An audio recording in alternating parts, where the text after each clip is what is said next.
Unaware, his janitor pregnant wife owned a multi-billion-dollar company. He divorced her at the dinner while his mistress and family humiliated her. What happened next will shock you. Please, Derek, I'm pregnant. Please don't do this to us. Charlotte Morrison's desperate whisper was drowned out by the sound of red wine splashing over her head as her mother-in-law, Patricia Morrison, stood directly behind her. Crystal decanter tilted, pouring expensive Merlot through Charlotte's hair while wearing a satisfied, vengeful smile that said, "You were never good enough for my son." The wine cascaded down Charlotte's face in humiliating streams, soaking into her white dress, the same white dress she'd chosen this morning because she thought tonight's family dinner would be a celebration, the night she'd finally announce her pregnancy and watch Derek's face light up with joy. But instead, Charlotte sat frozen at Patricia Morrison's dining table, wine dripping from her hair down her cheeks mixing with her tears, her trembling hand pressed against the divorce papers that her husband Derek had just slid across the table with cold, disgusted eyes, while his mistress Vanessa, draped on his arm in the background, threw her head back, laughing at Charlotte's humiliation like it was the funniest thing she'd ever witnessed. Derek Morrison sat there in his expensive dark suit, his face a mixture of shame and cruelty, watching his own mother pour wine over his pregnant wife's head and doing absolutely nothing to stop it, saying nothing to defend her, just staring at Charlotte like she was garbage he couldn't wait to throw away. Behind them, Vanessa's laughter rang out loud and vicious, her hand possessively gripping Derek's shoulder, her joy at watching the pathetic janitor wife being destroyed radiating from every fiber of her being, while other family members in the background, Derek's sister Jessica, Vanessa's parents, watched this torture like it was dinner entertainment. Patricia's hand rested on Charlotte's shoulder in a mock gesture of comfort, but her grip was tight, controlling, keeping Charlotte pinned in her seat while the wine kept flowing, while the humiliation kept building, while Charlotte's heart shattered into a million pieces with every drop that fell. "You're not good enough for this family, Charlotte," Patricia hissed as the last drops of wine dripped from the decanter onto Charlotte's soaking wet hair. "You're just a janitor. A nobody. My son deserves better than someone who scrubs toilets for a living. Sign the divorce papers and disappear." Charlotte's hand shook as she touched the papers, her vision blurred by wine and tears, her other hand instinctively moving to her belly, where their 12-week-old baby was growing, the baby Derek didn't know about, the grandchild Patricia was unknowingly destroying, the innocent life that would never know its father wanted nothing to do with it.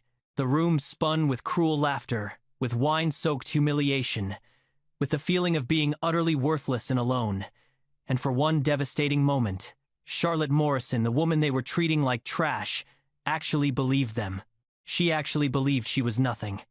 Vanessa leaned forward from behind Derek, her voice dripping with fake sympathy that made Charlotte's stomach turn. "Oh, sweetie, you should know Derek and I are expecting too, so you understand why this needs to happen quickly, right? Our baby will be born into the family Derek deserves, not raised by some janitor who can barely afford rent." The words hit Charlotte like a physical blow. Derek was having a baby with his mistress. While Charlotte carried his child, their child, he was building a future with someone else. The betrayal was so complete, so total, that Charlotte couldn't breathe. She looked at Derek one last time, silently begging him to say it wasn't true, to tell her this was all a nightmare, to remember the man he used to be when they first met, the man who held her hand in Central Park and promised he'd love her forever no matter what. But Derek just looked away, his jaw tight, his eyes empty of the love that used to live there. "Just sign the papers, Charlie," he said quietly, using the nickname that once felt like an endearment, but now felt like an insult. "I'm giving you $50,000. That's more than generous for someone who brought nothing to this marriage. Take it and move on. $50,000. For 3 years of her life, for her broken heart, for the baby growing inside her that he didn't even know existed." Charlotte's hand hovered over the papers, and she realized something that made her blood run cold. If she told them about the pregnancy now, they would only use it against her. They would try to take her baby. They would claim she was unfit. They would destroy her even more completely than they already had. So Charlotte made a decision in that moment, sitting there drenched in wine with her heart in pieces, and her baby growing silently in her belly. She would sign the papers, She would let them think they'd won. She would walk out of this mansion with her head held high, even though every cell in her body wanted to collapse and die. And then only then would she remind them exactly who Charlotte Morrison really was. Because what Derek Morrison didn't know as he sat there avoiding his wife's eyes, what Patricia Morrison didn't know as she set down that empty wine decanter with triumphant satisfaction, what Vanessa didn't know as her laughter echoed through that dining room celebrating her victory, and what everyone at that table didn't know, as they watched Charlotte's destruction like it was entertainment, was that the humiliated janitor wife sitting there drenched in wine, the pregnant woman they just broke, the nobody with divorce papers in her shaking hands, was actually Charlotte Elena Morrison, the secret billionaire CEO and owner of Morrison Global Industries, a multi-billion-dollar telecommunications empire worth $20 billion that employed 50,000 people and generated more money in 1 hour than everyone at that table would earn in their entire lives. The woman they poured wine on owned the law firm where Derek worked as a junior partner, desperately hoping for promotion. The woman they called worthless controlled the investments that funded Patricia's lavish lifestyle and her precious charitable foundations. The woman they laughed at held the power to destroy every single person in that room. With one phone call to her chief legal counsel, Marcus Chen, who was probably sitting in his office right now wondering why Charlotte hadn't checked in like she always did on Friday evenings. But in this moment, as wine dripped from Charlotte's hair onto those divorce papers, as her baby grew inside her unknowing belly, as her heart broke from a betrayal so deep it felt like dying, Charlotte wasn't thinking about her billions or her power or her empire. She was thinking about 3 years ago, when she'd inherited her father's company at 23 years old, and felt so desperately alone in a world full of people who only wanted her money. She was thinking about how she'd decided to take a job as a janitor at a small law firm, using her mother's maiden name Bennett, just to experience normal life, to meet people who would love her for who she was instead of what she had. She was thinking about the night she met Derek Morrison, a kind junior associate who stayed late at the office and actually talked to her like she was a human being instead of invisible help. He'd asked about her dreams, he'd shared his coffee, he'd made her laugh. And for the first time since her father died, Charlotte had felt seen, truly seen, by someone who didn't know about the billions or the boardrooms or the power. She'd fallen in love with that Derek Morrison, the one who was genuine and ambitious in a good way, who wanted to help people through the law, who said he valued integrity over wealth. She'd married that Derek Morrison in a small ceremony with just a few friends, keeping her real identity secret because she wanted to protect this one precious thing that was real. But that Derek Morrison was gone. Maybe he'd never really existed. Maybe her mother-in-law's poison had revealed who he truly was all along. Maybe Vanessa's manipulation had just exposed the shallow, status-obsessed man he'd always been underneath. It didn't matter anymore. What mattered was that Charlotte had spent 3 years loving a lie, and now that lie was asking her to sign away their marriage while carrying his child. Charlotte picked up the pen. Her hand steadied. The crying stopped. Something shifted in her eyes, something cold and final and powerful that made Derek uncomfortable even though he didn't understand why. She signed her name on every page, not Charlotte Morrison, but Charlotte Bennett, the identity she'd used for this farce of a marriage. Let them think they'd won. Let them celebrate. Let them toast to Derek's new life with Vanessa and their fake baby and his mother's approval. Because in 72 hours, Charlotte was going to show them what happens when you pour wine on a queen. She stood slowly, wine dripping from her dress, and looked directly at Derek. "You're right," she said quietly, her voice steady now, emotionless. "This marriage is over. I hope you get everything you deserve, Derek. I really do." The way she said it made Derek's skin prickle with unease, but he pushed the feeling away. Vanessa squeezed his hand and giggled, already planning their engagement announcement. Charlotte walked toward the door, leaving wet wine footprints on Patricia's expensive Persian rug, each step feeling like she was walking out of her old life and into something new and terrifying and powerful. Jessica called after her, "Don't forget your $50,000 check, janitor. You'll need it for rent." More laughter. More cruelty. Charlotte didn't turn around. She just kept walking. But as she reached her car, that beat-up Honda Civic she'd bought to maintain her disguise, Charlotte finally broke. She sat in the driver's seat and let the sobs come, deep and wrenching and full of a grief so profound it felt like her chest was caving in. She cried for the love she'd lost, for the family she'd never have, for the man who'd become a stranger, for the baby growing inside her who would never know their father. She cried until there were no tears left, until her body was empty of everything, except a cold, burning determination. Then Charlotte pulled out her phone with shaking hands and made a call. "Marcus?" Her voice was raw from crying. "It's Charlotte Morrison. I need you to activate the protocol we discussed. All of it. By Monday morning. I want everything ready." Marcus Chen, her chief legal counsel and the only person besides her assistant Sophie who knew about her double life, responded immediately, his voice sharp with concern. "Miss Morrison, what happened? Are you all right?" "No," Charlotte said simply, looking at her wine-stained reflection in the rearview mirror. "But I will be. Call the board. Tell them Charlotte Morrison is done playing pretend. She's coming back. And Marcus?" She paused, her hand moving to her belly where Derek's baby grew, where the innocent life she would protect with everything she had was beginning. "Tell them Charlotte Morrison is going to war." Charlotte drove through Manhattan's rain-slicked streets toward her real home. The $15 million Tribeca penthouse Derek had never seen, never knew existed, never would have believed his janitor wife could afford. Her hands gripped the steering wheel so tight her knuckles turned white, wine still drying sticky and cold in her hair, the humiliation replaying in her mind like a nightmare on repeat. Every red light felt like torture. Every passing minute another second of Derek and Vanessa, celebrating her destruction while she sat alone in this car carrying his baby, abandoned and broken and so angry she could barely see straight.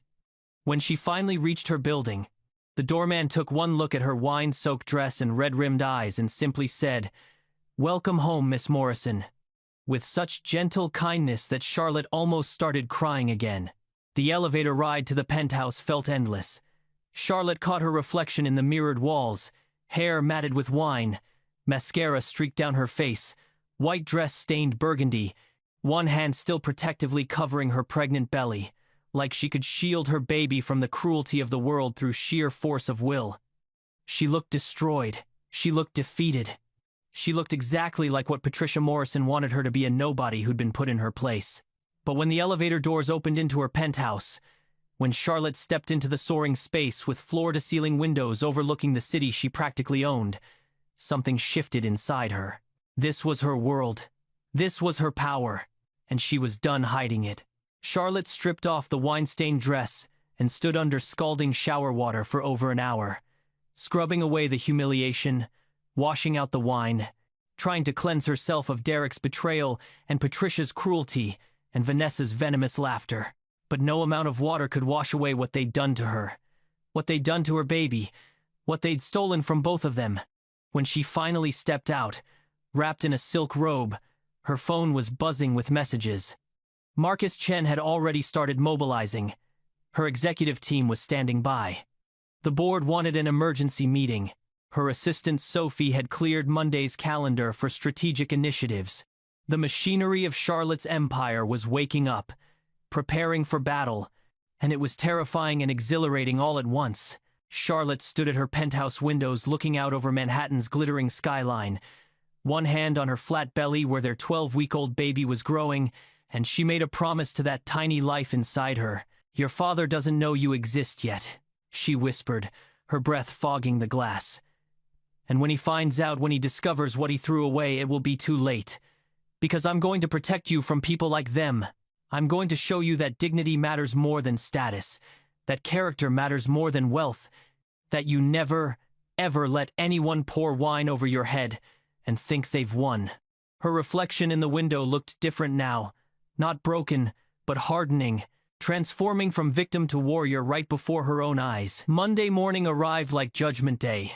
Charlotte Morrison walked into Morrison Global Industries headquarters, wearing a custom Armani power suit, Louboutin heels clicking against marble floors with the sound of authority, her presence commanding every eye in the room.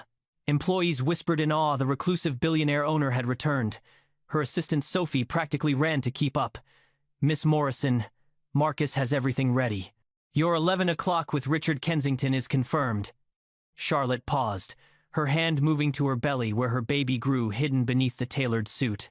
They poured wine over my head, Sophie. They called me worthless while I carried his child.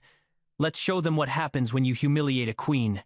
At 11 o'clock, Richard Kensington entered her office looking nervous because he'd never met the actual owner of Morrison Global Industries, his firm's biggest client, generating $4.2 million annually. Miss Morrison, this is an unexpected pleasure, he began. Charlotte gestured to a chair, remaining standing a power move. Mr. Kensington, I'm here to discuss your partnership vote tomorrow, and Derek Morrison, who happens to be my soon-to-be ex-husband. Kensington's face drained of color. Charlotte slid evidence across her desk. Derek's affair with subordinate Vanessa Sterling documented in emails and expense reports, ethics violations, falsified charges. I'm concerned about doing business with a firm that rewards such behavior. She delivered her ultimatum coldly. Deny him partnership based on these violations, and I'll triple our contract to $12 million annually. Or I take everything to your competitor and watch your firm collapse. Your choice. 24 hours later, Derek sat in the conference room with other partnership candidates, his future hanging in balance. Something felt wrong. Senior partners had avoided him all week. Richard Kensington entered looking grave. The partnership committee has made its decision. He announced 5 new partners. Derek's name wasn't among them. Mr. Morrison, Miss Sterling, please remain. Everyone else dismissed. When the room emptied, Kensington's voice was hard. Mr. Morrison, we have serious concerns about ethics violations and your relationship with a subordinate. Miss Sterling, you're terminated for falsifying a pregnancy test. Vanessa gasped. Derek turned to her, horrified. You're not pregnant? She'd destroyed his marriage for a lie. Security escorted them out while every colleague watched their humiliation. Derek's phone rang. His mother, Patricia, hysterical. The community foundation is removing me. There's an investigation into charity fund misuse. Your father's trust is frozen. What's happening? By Wednesday, the Sterling family learned their $8.3 million in property debt had been purchased by a private equity firm demanding full payment or foreclosure. By Thursday, Derek sat desperate in his mentor Paul Davidson's office. Paul, it's like someone's targeting me. What did I do? Paul gave him a pitying look. Derek, what did you do to Charlie? Derek frowned, confused. My ex-wife? She's a janitor. She has nothing. Paul opened his laptop, showing a Forbes profile. Charlotte Elena Morrison, CEO of Morrison Global Industries. Net worth $4.3 billion. One of the most powerful women in America. The photo showed Charlotte, his Charlie, transformed, powerful, looking like royalty. Derek couldn't breathe. That's impossible. Charlie cleans offices. She lives in a tiny apartment. She wanted to know if someone could love her for herself. Paul interrupted gently.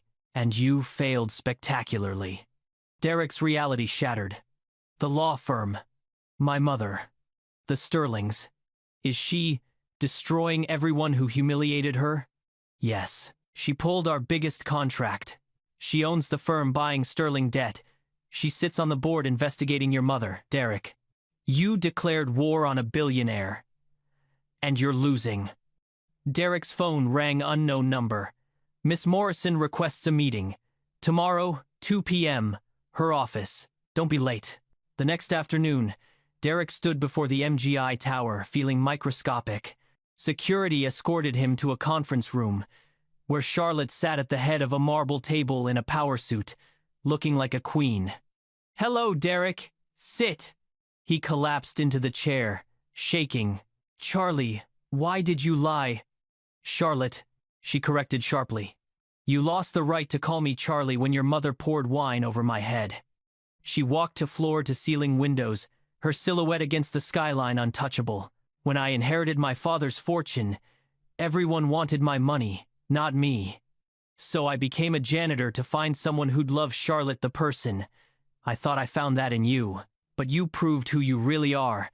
Ashamed of me, throwing me away for status and your mother's approval. Derek's tears flowed. Charlotte, please. I was wrong. You don't know the worst of it. She placed a folder before him. Inside was an ultrasound image. I'm 12 weeks pregnant. With your child. I tried to tell you that night. The night you humiliated me while your mother poured wine over the mother of your baby. Derek made a wounded sound, sobs racking him. Oh God, I didn't know. It wouldn't have mattered.